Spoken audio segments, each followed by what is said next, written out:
खुलुमबाय आं सिबिरानि ब्रह्म गोजोन फुंबिलिनि बयनिसिमबो गाहाम हामलायनायखौ जासिहरनाय थाबाय नोंथांमोननि थाखाय आं माखासे खौरां लानानै फैबावबाय अन्नानै भिडिअखौ जोबजासिम नायलांदो। दुखुनांथाव खौरां लामानि जाब्रबथाय जानानै 7 सुबुंनि जिउ खहा जानो गोनां जादों। आसामनि मुंदांखा मेथाइ रोजाबगिरि जुबिन गार्गनि मेथाइ रोजाबनायखौ खोनासंनो फैनायावनो जादों बे जाब्रबथाया। सनितपुरनि बालिफारायाव जादों। मोननै गुबुन गुबुन जाब्रबथायाव गासै 7 सुबुङा जिउ खोमानो गोनां जादों। मोनसे जाब्रबथाया गंसे मटर साइकेल आरो गारिनि गेजेराव गोख्रोङै सौग्रावलायनाय जादों, जेराव मटर साइकेलखौ बेसेबांबा गोजानसिम सौख्रांलांदों, जायजों 3 सुबुङा जायगायावनो जिउ खोमानो गोनां जादों आरो गुबुन मोनसे जाब्रबथायाव 2 सुबुङा जिउ खोमानो गोनां जादों। जिउ खोमानांनाय 7 सुबुंफोरनि मुङा जाहैबाय फारियै कासिम आली, रस इस्लाम, बिपुल दास, 16 बोसोर बैसोनि देबजित बसुमतारी आरो 14 बोसोर बैसोनि सानफुं बसुमतारी। आसामनि बिजेपिनि दैदेनगिरिखौ गुबुन रायजोआव गाग्लोबदों। थुंग्रिजों खर'आव खेबबा खेबद' दाननायनि अनगायैबो आथिङावबो दानख्लाब खालामदों सिनाय मोनै सुबुंफ्रा। खुनुरुखुमै जिउ रैखा मोननो हादोंब्लाबो गोबां जोखोम जानो गोनां जादों बिजेपिनि दैदेनगिरिया। आसामनि बिजेपिनि दैदेनगिरि उपेन्द्रनाथ बिथाङा बे गिथावना जाथायजों मोगा-मोगि जानो गोनां जादों। उपेन्द्रनाथ बिथाङा फोरमायथिनाय बायदिब्ला देहा फाहामथायनि थाखाय पान्जाबनि देराबासियाव गावनि उन्दै 2 फिसाफोरजों लोगोसे बिसिखौ लानानै थांदोंमोन, जेराव मोनानि समाव हटेलाव सौहैदोंमोन आरो हटेलाव बिसि आरो फिसाफोरखौ दोननानै गुबुन दाबसे जायगायाव जाग्रा लायनो थाखाय थांदोंमोन।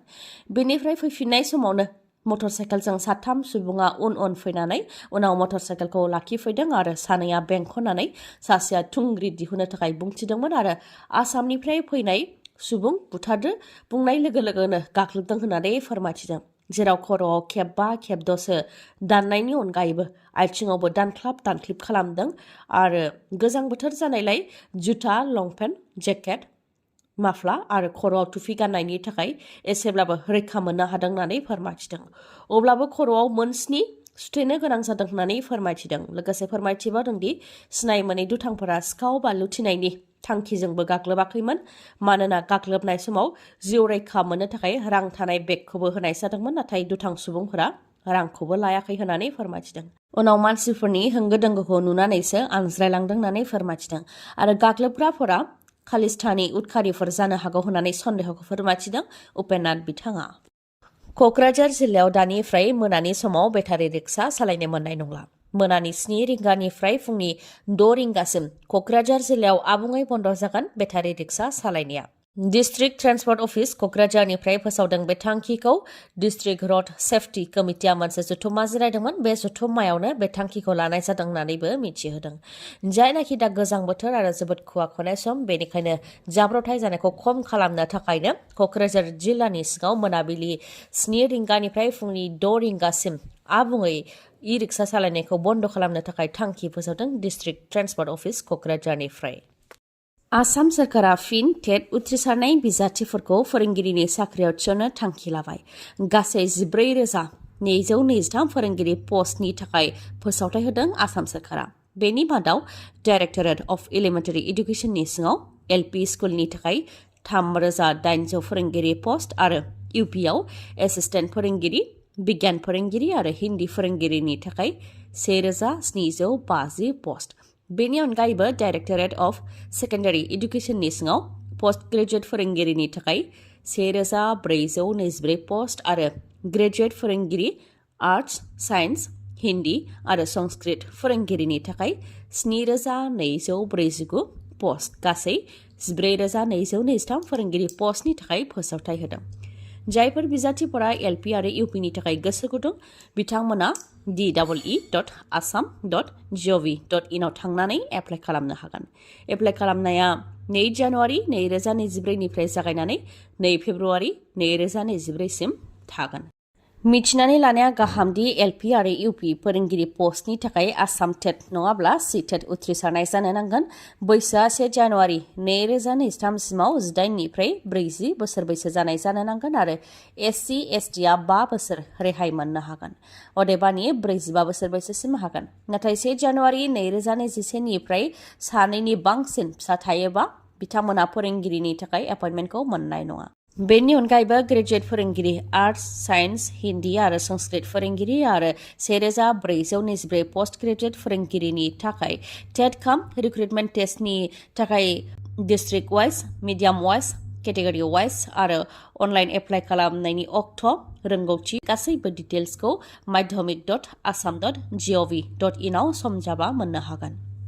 फिन हाग्रानि मैदेर आरो सुबुंनि गेजेराव दावहा थाद'नायनि मुं लायाखै हाग्रानि मैदेर आरो सुबुंनि गेजेराव जानाय दावहाया गोबां सुबुंफोरानो जिउ खोमानो गोनां जाबाय मैदेरनि गाग्लोबनायजों फिन बे खेबाव 8 बोसोर बैसोनि सासे उन्दै हिन्जावसाया हाग्रानि मैदेरनि गाग्लोबनायजों जिउ खोमानो गोनां जाबाय। क'क्राझार जिल्लानि रामफलबिल भिसिडिसिनि सिङाव थानाय आथियाबारिसा लपंतला गामियाव जादों हाग्रानि मैदेरनि गाग्लोबनाय जाथाया।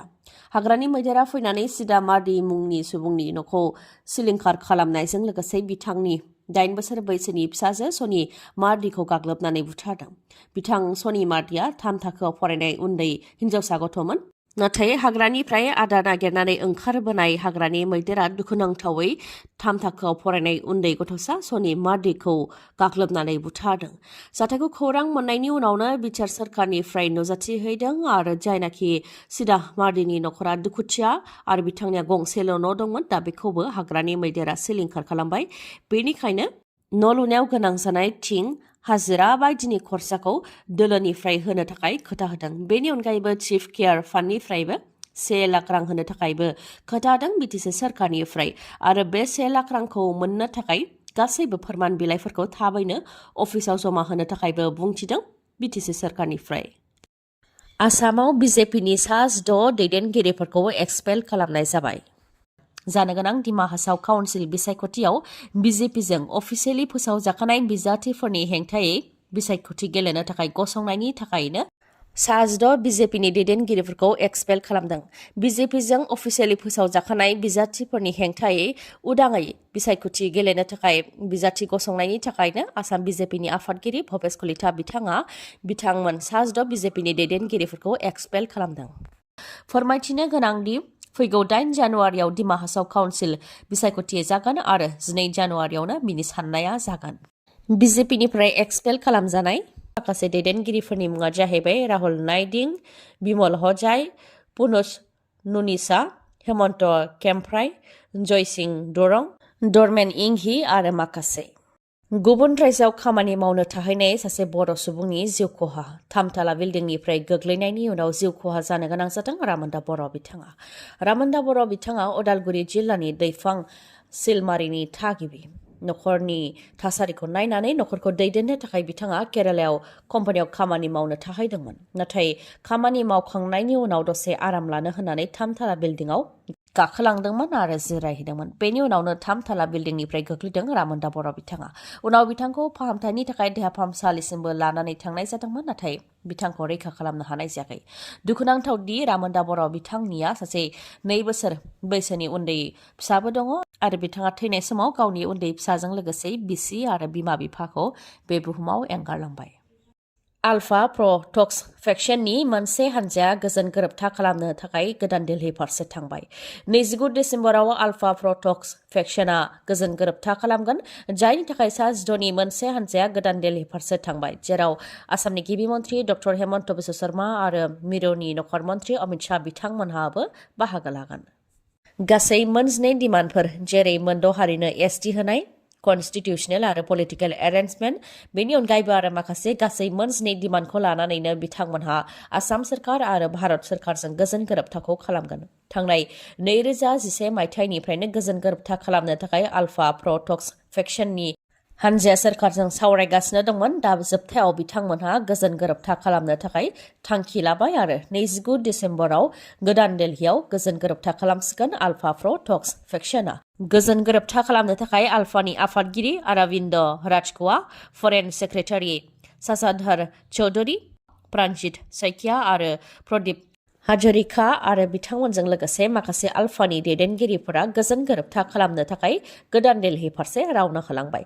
फोरमायथिनो गोनांदि आल्फानिया 2 फेक्शन दं अदेबानि 2 हानजा दं। मोनसे आल्फा प्र टक्स फेक्शन आरो गुबुन मोनसेया आल्फा आई अदेबानि आल्फा इन्डिपेन्डेन्ट जायनि दैदेनगिरिया फरेस्ट बरुवा। गोदान मटर साइकेल बा स्कुटि बायनो गोसो दंब्ला नोंथांमोननि थाखाय मोनसे गोजोनथाव खौरां।